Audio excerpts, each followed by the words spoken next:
تو گوار عزیزو، امانت آئی سیدنا عثمان غنی کے پاس۔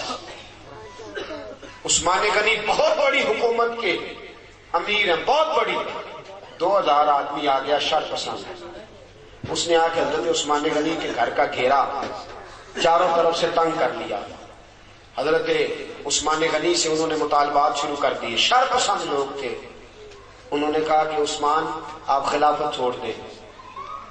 حضرت عثمان غنی نے فرمایا کیسے چھوڑ دوں؟ میرے رسول پاک نے فرمایا تھا عثمان اللہ تجھے ایک قمیص پہنائے گا، لوگ اتارنا چاہیں گے پر کبھی نہ اتارنا۔ فرمایا حضور نے فرمایا تھا نہ چھوڑنا، میں کیسے چھوڑ دوں؟ چاروں طرف سے گھیرا انہوں نے ڈالا ہے مکان کا۔ امام حسین پہ 3 دن پانی بند ہوا ہے، حضرت عثمان غنی پہ 40 دن پانی بند رہا۔ 40 دن نہ کھانا کھایا نہ پانی پیا۔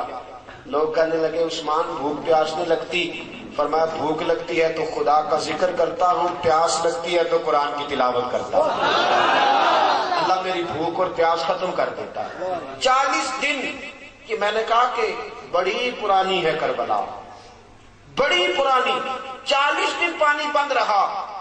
حضرت علی اور حضرت امام حسین کے لیے تو جناب عباس پانی لے کے آئے تھے، حضرت عثمان غنی کے لیے جناب علی پانی کا مشکیزہ لے کے آئے، حضرت علی پانی کا مشکیزہ لے کے آئے۔ اور جب پہنچے دروازے پہ تو ایک ظالم نے تیر مارا، مشکیزہ پھٹ گیا، پانی بہہ گیا۔ حضرت علی المرتضیٰ کہنے لگے مجھے عثمان نے منع کر دیا تم سے لڑنا نہیں، ورنہ تم 2000 ہو، 2000 کے لیے تو علی اکیلا ہی کافی ہے۔ دیواریں ہلتی رہتی ہیں اور در کانپ جاتا ہے، علی کا نام سن کے اب بھی خیبر کانپ جاتا ہے۔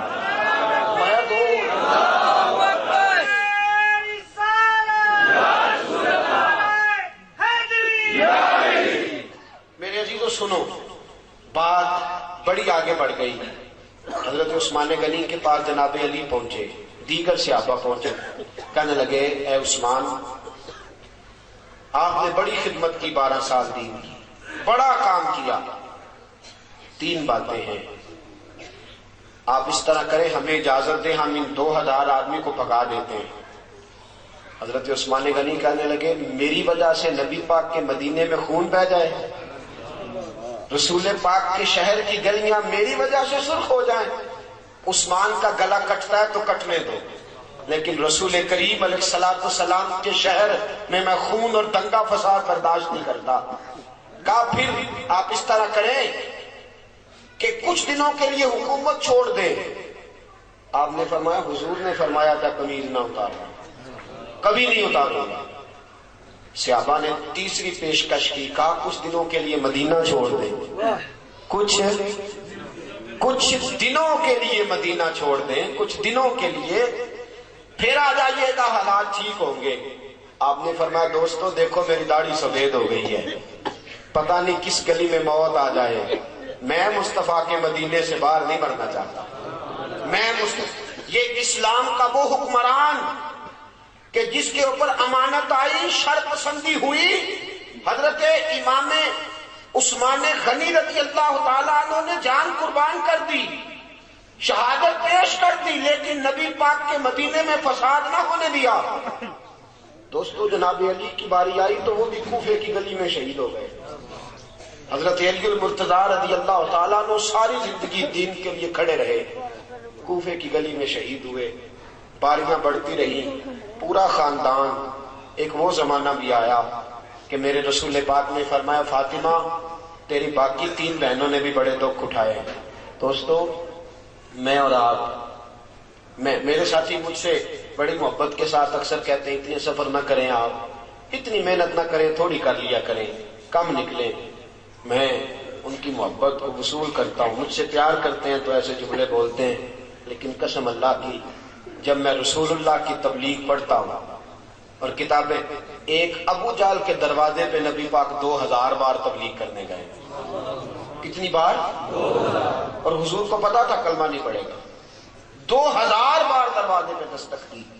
اور دوستو بڑے دکھ اٹھائے حضور نے، بڑی تکلیفیں اٹھائیں۔ جو چیز مفت ملتی ہے اس کی قدر نہیں ہوتی۔ مفت ملتی ہے نا جو چیز، اس کی قدر نہیں. مجھے اور آپ کو مفت مل گیا یہ دین. کبھی بلال کی قبر پہ کھڑے ہو کے پوچھو دین کتنا مہنگا ہے.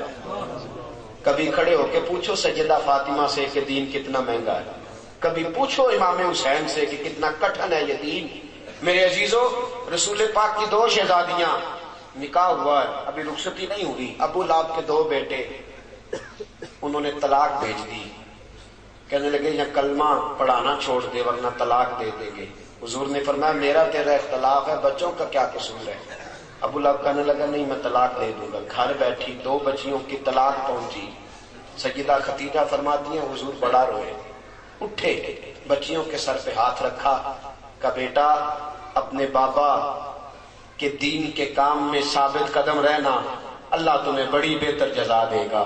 اور ساتھیوں، صرف حضرت فاطمہ نہیں، سیدہ زینب میرے رسول پاک کی بڑی صاحبزادی حمل سے ہیں. اللہ نے ان کے گھر میں ولادت کی خوشی رکھی ہوئی ہے. مکہ سے مدینہ کی طرف آ رہی ہیں. حبار بن اسود نے نیزہ مارا. اونٹ بدکا اتنی تیزی سے دوڑا کہ آپ زمین پہ گری. بچہ خون بن کے نکلا. حالات بگڑ گئے. کتنے مہینے میرے حبیب کی صاحبزادی کتنے ہی مہینے بیمار رہ کے وصال کر گئی. بڑی صاحبزادی تھی. حضرت خدیجۃ الکبریٰ سے شکل ملتی تھی. رسول پاک نے بڑے آنسو بہائے. کیسا یہ دین تھا اور کتنا حضور کو اس پودے سے پیار تھا.